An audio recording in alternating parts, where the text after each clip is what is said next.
ಪ್ರಿಯರಾದವರೇ, ತಮ್ಮೆಲ್ಲರಿಗೂ ನಾನು ಈ ಸಮಯದಲ್ಲಿ ವಂದನೆಗಳನ್ನು ಸಲ್ಲಿಸುತ್ತೇನೆ.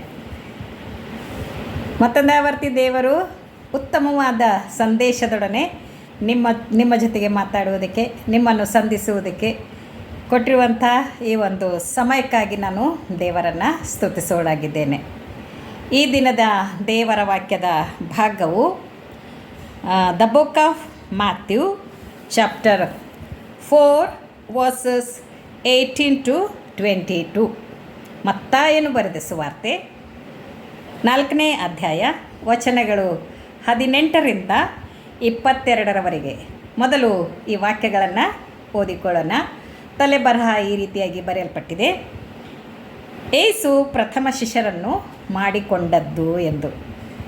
ಹೀಗಿರುವಲ್ಲಿ ಯೇಸು ಗಲಿಲಾಯ ಸಮುದ್ರದ ಬಳಿಯಲ್ಲಿ ತಿರುಗಾಡುತ್ತಿರುವಾಗ ಅಣ್ಣ ತಮ್ಮಂದಿರಿಬ್ಬರು ಬಲೆ ಬೀಸುವುದನ್ನು ಕಂಡನು.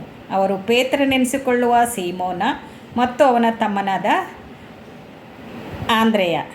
ಅವರು ಬೆಸ್ತರು, ಸಮುದ್ರದಲ್ಲಿ ಬಲೆ ಬೀಸುತ್ತಿದ್ದರು. ಅವರಿಗೆ ಆತನು, ನನ್ನ ಹಿಂದೆ ಬನ್ನಿರಿ, ಮನುಷ್ಯರನ್ನು ಹಿಡಿಯುವ ಬೆಸ್ತರನ್ನಾಗಿ ನಿಮ್ಮನ್ನು ಮಾಡುವೆನು ಎಂದು ಹೇಳುತ್ತಲೇ ಅವರು ತಮ್ಮ ಬಲೆಗಳನ್ನು ಬಿಟ್ಟು ಆತನ ಹಿಂದೆ ಹೋದರು. ಏಸು ಅಲ್ಲಿಂದ ಮುಂದೆ ಹೋಗಿ ಇನ್ನಿಬ್ಬರು ಅಣ್ಣ ತಮ್ಮಂದಿರನ್ನು, ಅಂದರೆ ಜೆಬೆದಾಯನ ಮಗನಾದ ಯಾಕೋಬನನ್ನು ಅವನ ತಮ್ಮನಾದ ಯೋಹಾನನನ್ನು ಕಂಡನು. ಇವರು ತಮ್ಮ ತಂದೆಯಾದ ಜೆಬೆದಾಯನ ಕೂಡ ದೋಣಿಯಲ್ಲಿ ತಮ್ಮ ಬಲೆಗಳನ್ನು ಸರಿ ಮಾಡುತ್ತಿದ್ದರು. ಆತನು ಇವರನ್ನೂ ಕರೆದನು. ಕೂಡಲೇ ಅವರು ದೋಣಿಯನ್ನು ತಮ್ಮ ತಂದೆಯನ್ನು ಬಿಟ್ಟು ಆತನನ್ನು ಹಿಂಬಾಲಿಸಿದರು ಎಂಬುದೇ. ದೇವರು ಈ ವಾಕ್ಯವನ್ನು ಆಶೀರ್ವದಿಸಲಿ. ದೇವರು ನಮ್ಮೆಲ್ಲರೊಟ್ಟಿಗೆ ಮಾತಾಡಲಿ ಎಂದು ನಾನು ದೇವರಲ್ಲಿ ಆಗಿದ್ದೇನೆ. ಪ್ರಿಯರಾದವರೇ, ಈ ಒಂದು ವಾಕ್ಯವು ಏಸು ಸ್ವಾಮಿ ಸೇವೆಯನ್ನು ಪ್ರಾರಂಭ ಮಾಡಿದ ಕೂಡಲೇ ಆತನು ಶಿಷ್ಯರನ್ನು ಮಾಡಿಕೊಳ್ಳುವುದಕ್ಕೆ ಪ್ರಾರಂಭ ಮಾಡಿದನು. ಆತನು ಗಲಿಲಾಯ ಸೀಮೆಯ ಒಂದು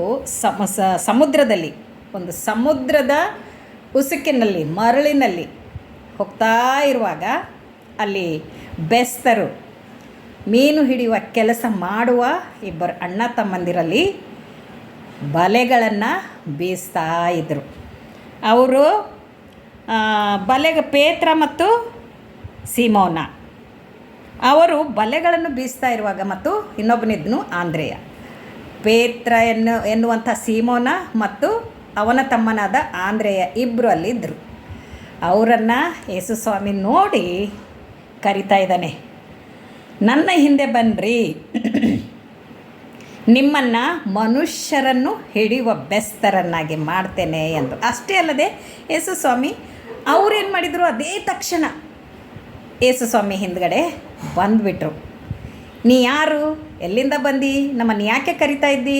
ನಾವು ನಮ್ಮ ಮೀನುಗಾರಿಕೆ ಕೆಲಸ ಬಿಟ್ಟರೆ ನಮಗೆ ಹೊಟ್ಟೆ ತುಂಬುವುದೇ ಇಲ್ವಲ್ಲ, ನಮ್ಮನ್ನು ಯಾಕೆ ಕರಿತಾ ಇದ್ದಿ ಅಂತ ಅವರು ಒಂದು ಪ್ರಶ್ನೆ ಕೂಡ ಮಾಡಲಿಲ್ಲ.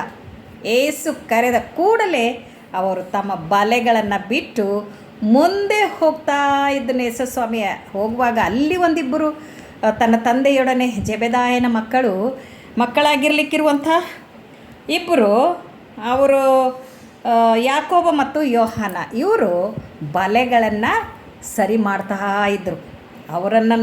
ಅವರಿಬ್ಬರನ್ನು ನೋಡಿ ಅಲ್ಲಿ ಕೂಡ ಯೇಸು ಸ್ವಾಮಿ, ಬನ್ನಿರಿ, ನನ್ನ ಹಿಂದೆ ಬನ್ನಿರಿ, ನಿಮ್ಮನ್ನು ಮನುಷ್ಯರನ್ನು ಹಿಡಿಯುವ ಬೆಸ್ತರನ್ನಾಗಿ ಮಾಡುತ್ತೇನೆ ಎಂದು ಹೇಳಿದಾಗ ಅವರಿಬ್ಬರು ತಂದೆಯನ್ನೂ ತಮ್ಮ ಬಲೆಗಳನ್ನು ಬಿಟ್ಟು ಒಂದೂ ಪ್ರಶ್ನೆ ಮಾಡದೆ, ತಮ್ಮ ತಂದೆಯನ್ನು ಕೂಡ ಹೇಳದೆ ಅವರು ಯೇಸುವನ್ನು ಹಿಂಬಾಲಿಸಿದರು ಎಂದು ನಾವು ನೋಡ್ತೇವೆ. ನಾವು ಸಂಡೇ ಸ್ಕೂಲ್ನಲ್ಲಿರುವಾಗ ಒಂದು ಹಾಡ್ತಿದ್ವಿ. ಆ ಹಾಡು ಏನಂದರೆ, Peter and James and John in the same boat, Peter and James and John in the same boat, Peter and James and John in the same boat, out on the deep blue sea, out on the deep blue sea. Then nets were fishes. Then nets were fishes. Then nets were fishes out on the deep blue sea. Out on the deep blue sea. ಕರ್ತನಲ್ಲಿ ಪ್ರಿಯರಾದವರೇ, ನಾವು ಚಿಕ್ಕರಿರುವಾಗ ಹಾಡ್ತಾ ಇದ್ವಿ, ಆದರೆ ಅದು ಅರ್ಥ ಆಗ್ತಾ ಇರಲಿಲ್ಲ. ಅದನ್ನು ನಾವು ಸತ್ಯವೇದ ಓದಿ ತಿಳಿದುಕೊಂಡು ಅದು ಎಷ್ಟು ಅರ್ಥಗರ್ಭಿತವಾದದ್ದು. ಯೇಸು ಸ್ವಾಮಿ ಶಿಷ್ಯರನ್ನು ಮಾಡಿಕೊಳ್ಳುವಾಗ ಅವರನ್ನು ಯಾವ ರೀತಿಯಿಂದ ಕರೆದನು, ಅವರು ಏನು ಮಾಡ್ತಾಯಿದ್ರು, ಆ ಸಮುದ್ರದಲ್ಲಿ ಏನು ಮಾಡ್ತಾಯಿದ್ರು, ಅವ್ರು ತಮ್ಮ ಹೊಟ್ಟೆಪಾಡಿಗಾಗಿ ಮಾಡುವಂಥ ಕೆಲಸವನ್ನು ಬಿಟ್ಟು ತಕ್ಷಣವೇ ಬಂದ್ರಲ್ಲ ಅಂತ ನಾವು ಎಷ್ಟೊಂದು ಯೋಚನೆ ಮಾಡುವಾಗ ದೇವರು ನನ್ನನ್ನು ನಿಮ್ಮನ್ನು ಕೂಡ ಕರಿತಾ ಇದ್ದಾನೆ. ನಾವು ಎಷ್ಟು ಪ್ರಶ್ನೆಗಳು ಕೇಳುವವರಾಗಿದ್ದೇವೆ, ಆದರೆ ಇಲ್ಲಿ ಅವರು ಯಾವ ಪ್ರಶ್ನೆ ಮಾಡದೆ ಯೇಸು ಸ್ವಾಮಿ ಹಿಂದೆ ಹೋಗಿ ಆತನ ಸೇವೆಯನ್ನು ಮಾಡುವವರಾದರು ಎಂದು. ಇಲ್ಲಿ ಒಂದೇ ಒಂದು ಸೆಂಟೆನ್ಸ್ ಮತ್ತೆ, ನನ್ನ ಹಿಂದೆ ಬನ್ನಿರಿ, ನಾನು ನಿಮ್ಮನ್ನು ಮನುಷ್ಯರನ್ನು ಹಿಡಿಯುವ ಬೆಸ್ತರನ್ನಾಗಿ ಮಾಡುವೆನು. ಮನುಷ್ಯರು ಈ ಲೋಕದಲ್ಲಿ ಎಷ್ಟು ಭಯಂಕರವಾದ ಜೀವಿತವನ್ನು ಜೀವಿಸ್ತಾ ಇದ್ದಾರೆ. ಆ ಜನರನ್ನು ಸೈತಾನನ ಒಂದು ಬಂಧನದಿಂದ ಬಿಡಿಸಿಕೊಂಡು ಬರುವುದಕ್ಕೋಸ್ಕರ, ಸೈತಾನನು ಕಟ್ಟಿರಲಿಕ್ಕಿರುವಂಥ ಕಟ್ಟಿನಿಂದ ಬಿಡಿಸಿಕೊಂಡು ಬರುವುದಕ್ಕೋಸ್ಕರ, ಸೈತಾನನು ಹಾಕಿರಲಿಕ್ಕಿರುವಂಥ ಕೆಟ್ಟ ಯೋಚನೆಗಳು, ಜನರ ಮೇಲೆ ಹಾಕಿರಲಿಕ್ಕಿರುವಂಥ ಹೊಂಚಿನಿಂದ ಬಿಡಿಸಿಕೊಂಡು ಬರುವುದಕ್ಕೆ ಯೇಸು ಸ್ವಾಮಿಗೆ ಶಿಷ್ಯರು ಬೇಕಾಗಿದ್ದರು. ಆತನು ಅಲ್ಲಿ 4 ಜನ ಶಿಷ್ಯರನ್ನಾಗಿ ಮಾಡಿಕೊಂಡು ಇನ್ನೂ ಮುಂದೆ ಹೋಗಿ ಒಟ್ಟಿನಲ್ಲಿ 12 ಜನ ಶಿಷ್ಯರನ್ನು ಆತನು ಮಾಡಿಕೊಂಡನು. 12 ಜನ ಶಿಷ್ಯರು ಆತನನ್ನು ಹಿಂಬಾಲಿಸಿ ಆತನೊಟ್ಟಿಗೆ ಎಲ್ಲ ಹಳ್ಳಿ ಪಳ್ಳಿಗಳಿಗೆ ಹೋಗುವವರಾದರು, ಎಲ್ಲ ನಾಡುಗಳಿಗೆ ಹೋಗುವವರಾದರು, ಎಲ್ಲ ಗುಡ್ಡ ಬೆಟ್ಟಗಳನ್ನು ದಾಟಿಕೊಂಡು, ಸಮುದ್ರಗಳನ್ನು ದಾಟಿಕೊಂಡು, ದೋಣಿಗಳಲ್ಲಿ ಕೂತುಕೊಂಡು ಅವರು ಹೋಗಿ ಯೇಸು ಸ್ವಾಮಿಯ ಜೊತೆಗೆ ಸೇವೆ ಮಾಡುವವರಾದರು ಎಂದು ನಾವು ನೋಡುವವರಾಗಿದ್ದೇವೆ. ಬನ್ನಿರಿ, ನನ್ನ ಹಿಂದೆ ಬನ್ನಿರಿ, ನಾನು ನಿಮ್ಮನ್ನು ಮನುಷ್ಯರನ್ನು ಹಿಡಿಯುವ ಬೆಸ್ತರನ್ನಾಗಿ ಮಾಡುತ್ತೇನೆ ಎಂದು ಆ ದಿನ ಶಿಷ್ಯರಿಗೆ ಕರೆದ ಕೂಡಲೇ ಶಿಷ್ಯರು ಹೋದರು. ಈ ದಿನ ದೇವರು ನನ್ನನ್ನು ಕರಿತಾ ಇದ್ದಾನೆ, ದೇವರು ನಿನ್ನನ್ನು ಕರಿತಾ ಇದ್ದಾನೆ, ದೇವರು ಲೋಕದ ಜನರನ್ನು ಕರಿತಾ ಇದ್ದಾನೆ. ದೇವರು ಲೋಕದ ಯಾವ ಜಾತಿ ಕುಲ ಭಾಷೆ ಭೇದ ಎಂದು ಯಾವುದೂ ಹೇಳದೆ ಆತನು ಕರಿತಾ ಇದ್ದಾನೆ. ನನ್ನ ಹಿಂದೆ ಬನ್ನಿರಿ, ಪಾಪದಲ್ಲಿರುವ ಜನರನ್ನು ಬಿಡಿಸುವುದಕ್ಕೆ ಬನ್ನಿರಿ, ಲೋಕದಲ್ಲಿ ತುಂಬಿರುವಂಥ ಪಾಪದ ಶತ್ರುವಿನ ಬಾಧೆಯಿಂದ ಕಷ್ಟಪಡ್ತಾ ಇರಲಿಕ್ಕಿರುವಂಥ ಜನರನ್ನು ಬಿಡಿಸುವುದಕ್ಕೆ ಬನ್ನಿರಿ, ದೆವ್ವಗಳನ್ನು ಬಿಡಿಸುವುದಕ್ಕೆ ಬನ್ನಿರಿ, ಸೈತಾನನ ಮಾಟ ಮಂತ್ರದಿಂದ ಬಿಡಿಸುವುದಕ್ಕೆ ಬನ್ನಿರಿ. ನನ್ನ ಕೆಲಸ ಬಹಳವಾಗಿದೆ, ಬೆಳೆಯು ಬಹಳ, ಕೆಲಸದವರು ಕಡಿಮೆ, ಆದ್ದರಿಂದ ಬನ್ನಿರಿ ಬನ್ನಿರಿ ಬನ್ನಿರಿ ಅಂತ ಕರಿತಾ ಇದ್ದಾನೆ. ಈ ಕೂಗು ಎಷ್ಟು ಜನರು ಕೇಳ್ತಾ ಇದ್ದೀರಿ? ಈ ಕೂಗು 2000 ವರ್ಷಗಳಿಂದ ಕೂಗ್ತಾ ಇದ್ದಾನೆ. ಯೇಸು ಸ್ವಾಮಿ ಕೂಗ್ತಾ ಇದ್ದಾನೆ, ಜನರು, ದೇವರ ಮಕ್ಕಳು ಕೂಗ್ತಾ ಇದ್ದಾರೆ, ಯೇಸು ಸ್ವಾಮಿ ಶಿಷ್ಯರು ಕೂಗ್ತಾ ಇದ್ದಾರೆ, ಯೇಸು ಸ್ವಾಮಿಗೆ ನಂಬಿರುವಂಥವ್ರು ಕೂಗ್ತಾ ಇದ್ದಾರೆ, ಸುವಾರ್ತಿಕರು ಕೂಗ್ತಾ ಇದ್ದಾರೆ. ಜನರು ಕಡಿಮೆಯಾಗಿದ್ದಾರೆ, ಬೆಳೆಯು ಬಹಳ, ಮೀನುಗಾರರು ಕಡಿಮೆಯಾಗಿದ್ದಾರೆ, ಮೀನುಗಳು ಬಹಳ, ಹಿಡಿದು ಎಳೆಯುವುದಕ್ಕೆ ಆಗ್ತಾ ಇಲ್ಲ. ಬನ್ನಿರಿ, ಸಹಾಯಕ್ಕಾಗಿ ಬನ್ನಿರಿ, ದೇವರ ಸೇವೆಗಾಗಿ ಬನ್ನಿರಿ. ಗೋಧಿಯು ಬಹಳ ಬೆಳೆದು ನಿಂತಿದೆ, ಅದನ್ನು ಕೊಯ್ದು ರಾಶಿ ಮಾಡುವುದಕ್ಕೆ ಜನಗಳಿಲ್ಲ, ಅದಕ್ಕೋಸ್ಕರ ಬನ್ನಿರಿ. ಜನರನ್ನು ರಕ್ಷಣೆ ಮಾರ್ಗದಲ್ಲಿ ತರುವುದಕ್ಕೆ ಬನ್ನಿರಿ, ಜನರನ್ನು ಪಾಪದಿಂದ ಬಿಡಿಸುವುದಕ್ಕೆ ಬನ್ನಿರಿ, ಸುವಾರ್ತೆ ಸಾರುವುದಕ್ಕೆ ಬನ್ನಿರಿ. ಕಾಲವು ಸಮೀಪವಾಯಿತು, ದೇವರ ಕಡೆಗೆ ತಿರುಗಿಕೊಳ್ಳಿರಿ ಎಂದು ಯೇಸು ಸಾರಿರುವಂಥ ಸುವಾರ್ತೆಯನ್ನು ಸಾರುವುದಕ್ಕೆ ಬನ್ನಿರಿ ಎಂದು ದೇವರು ಕರೀತಾ ಇದ್ದಾನೆ. ಕರ್ತನಲ್ಲಿ ಪ್ರೀತಿಯ ದೇವ ಜನರೇ, ಅಥವಾ ಕರ್ತನಲ್ಲಿ ಯೇಸುವನ್ನು ನಂಬಿರುವವರೇ, ಅಥವಾ ಕರ್ತನಲ್ಲಿ ಇರುವವರೇ ಆಗಿರಬಹುದು, ಇರಲಾರದವರೇ ಆಗಿರಬಹುದು, ಅವರನ್ನು ದೇವರು ಕರೆಯುವಾಗ ನಾನು ಯಾಕೆ ಬರಬೇಕು, ನಾನು ಹೇಗೆ ಬರಬೇಕು, ನಾನು ಜಾಬ್ ಮಾಡ್ತೀನಲ್ಲ, ನಾನು ಹೊಟ್ಟೆ ತುಂಬಬೇಕಾದ್ರೆ ನನ್ನ ಕೆಲಸ ಮಾಡೋವರೆಗೂ ನನಗೆ ಸಾಕಾಗೋದು. ಯಾವ ಡಾಕ್ಟರ್ ಆಗಿರಬಹುದು, ಯಾವ ಇಂಜಿನಿಯರ್ ಆಗಿರಬಹುದು, ಕೂಲಿ ಕೆಲಸದವನಾಗಿರಬಹುದು, ಅಥವಾ ಕೆಲಸ ಇಲ್ಲದೇ ಇರುವವನಾಗಿರಬಹುದು, ಯಾರಾದರೂ ಸರಿ ದೇವರ ಸೇವೆಗೆ ದೇವರು ಕರೆಯುವಾಗ ಆತನ ಕರೆಗೆ ಓಗೊಟ್ಟು ಆತನನ್ನು ಹಿಂಬಾಲಿಸುವುದಾದರೆ ಈ ಲೋಕದ ಜನರನ್ನು ದೇವರ ಕಡೆಗೆ ಸೇರಿಸುವಂಥದ್ದು ನಿಮ್ಮ ಕರ್ತವ್ಯವಾಗಿದೆ.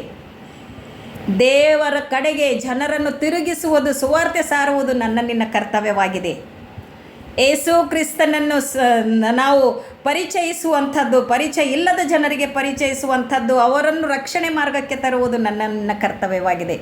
ನನ್ನ ಮೇಲೆ ಬಿದ್ದ ಭಾರವು, ನಿನ್ನ ಸೋದರನು ಎಲ್ಲಿ, ನಿನ್ನ ಗೆಳೆಯನು ಎಲ್ಲಿ, ನಿನ್ನ ಆಪ್ತ ಮಿತ್ರರು ಎಲ್ಲಿ, ನಿನ್ನ ಸಂಬಂಧಿಕರು ಎಲ್ಲಿ, ನೀನು ಏನು ಮಾಡಿದ್ದೀಯ ಲೋಕದಲ್ಲಿರುವಾಗ? ನನಗೋಸ್ಕರ ಯಾವ ಆದಾಯವನ್ನು ಮಾಡಿದ್ದೀಯಾ? ನನಗೋಸ್ಕರ ನೀನು ಏನು ಕೆಲಸ ಮಾಡಿದ್ದೀಯಾ ಎಂದು ದೇವರು ನಿನ್ನನ್ನು ಕೇಳುವಾಗ ಏನು ಉತ್ತರ ಕೊಡೋರಾಗಿದ್ದೇವೆ? ನಾನು ನನ್ನ ಆದಾಯದ ಗಂಟನ್ನು ದೊಡ್ಡದು ಮಾಡಿಕೊಂಡು ಪರಲೋಕಕ್ಕೆ ಹೋಗಬೇಕು. ಜನರನ್ನು ಹಿಡಿಯುವ ಬೆಸ್ತರನ್ನಾಗಿ ದೇವರು ನನ್ನನ್ನು ನೇಮಿಸಿದಾಗ ಆ ಹಿಡಿಯುವ ಕೆಲಸದಲ್ಲಿ ನಾನು ಶ್ರಮೆಯನ್ನು ವಹಿಸಬೇಕು ಎಂದು ನಾನು ತೀರ್ಮಾನ ಮಾಡಿಕೊಂಡಿರುವಾಗ ದೇವರು ನನ್ನನ್ನು ಉಪಯೋಗಿಸಿಕೊಳ್ತಾ ಇದ್ದಾರೆ. ದೇವರ ನಾಮಕ್ಕೆ ಸ್ತೋತ್ರವಾಗಲಿ. ನಿಮ್ಮನ್ನು ಕೂಡ ದೇವರು ಆ ರೀತಿಯಾಗಿ ಉಪಯೋಗಿಸಿಕೊಳ್ಳಲಿ ಎಂದು ನಾನು ಪ್ರಾರ್ಥಿಸೋಳಾಗಿದ್ದೇನೆ. ದೇವರ ಸ್ವರಕ್ಕೆ ಕಿವಿಗೊಡಬೇಕಾಗಿ, ದೇವರು ಕೊಟ್ಟಿರುವಂಥ ಕೆಲಸವನ್ನು ಶ್ರದ್ಧೆಯಿಂದ ಮಾಡಬೇಕಾಗಿ, ದೇವರು ಕೊಟ್ಟಿರುವಂಥ ಕೆಲಸವನ್ನು ಆಸಕ್ತಿಯಿಂದ ಮಾಡಬೇಕಾಗಿ ನಾನು ನಿಮ್ಮಲ್ಲಿ ವಿನಂತಿಸಿಕೊಳ್ಳುವಳಾಗಿದ್ದೇನೆ. ಬನ್ನಿರಿ ಆತನ ಹಿಂದೆ, ಬನ್ನಿರಿ ಆತನ ಸೇವೆಗೆ, ಬನ್ನಿರಿ ಆತನ ಸುವಾರ್ತೆಗೆ. ದೇವರು ಈ ದಿನ ಕರಿತಾ ಇದ್ದಾನೆ. ಆ ಕರೆಗೆ ಓಗೊಡೋಣವೇ? ಆ ಕರೆಯನ್ನು ಕೇಳಿ ನಾವು ದೇವರನ್ನು ಹಿಂಬಾಲಿಸೋಣವೇ? ಆ ಕರೆಯನ್ನು ಕೇಳಿ ಯೇಸುವನ್ನು ನಾವು ಫಾಲೋ ಮಾಡಬೇಕಾಗಿ ನಾನು ತಮ್ಮೆಲ್ಲರಲ್ಲಿ ವಿನಂತಿಸಿಕೊಳ್ಳುತ್ತೇನೆ. ಪ್ರಾರ್ಥನೆ ಮಾಡೋಣ. ನಮ್ಮನ್ನು ಬಹಳವಾಗಿ ಪ್ರೀತಿ ಮಾಡಿಕೊಂಡು ಬರುವಂಥ ಯೇಸುವೇ, ನಿನಗೆ ಸ್ತೋತ್ರ. ನೀನು ಕರೆದ ಕೂಗಿಗೆ ನಾವೆಲ್ಲರೂ ಓಡಿ ಬಂದು ಅನೇಕರನ್ನು ಸುವಾರ್ತೆ ಸಾರುವುದಕ್ಕೆ ನಮ್ಮನ್ನು ಉಪಯೋಗಿಸಿಕೊಳ್ಳಬೇಕಾಗಿ ಯೇಸು ಕ್ರಿಸ್ತನ ನಾಮದಲ್ಲಿ ಪ್ರಾರ್ಥನೆ ಬೇಡಿಕೊಳ್ಳುತ್ತೇನೆ. ಆಮೇನ್. ತಮ್ಮೆಲ್ಲರಿಗೂ ನಮಸ್ಕಾರ. ಸಬ್ಸ್ಕ್ರೈಬ್ ಮಾಡಿರಿ, ಕಾಮೆಂಟ್ ಮಾಡಿರಿ ಹಾಗೂ ಶೇರ್ ಮಾಡಬೇಕಾಗಿ ತಮ್ಮಲ್ಲಿ ಕೇಳಿಕೊಳ್ತಾ ಇದ್ದೇನೆ. ಆಮೇನ್. Praise the lord.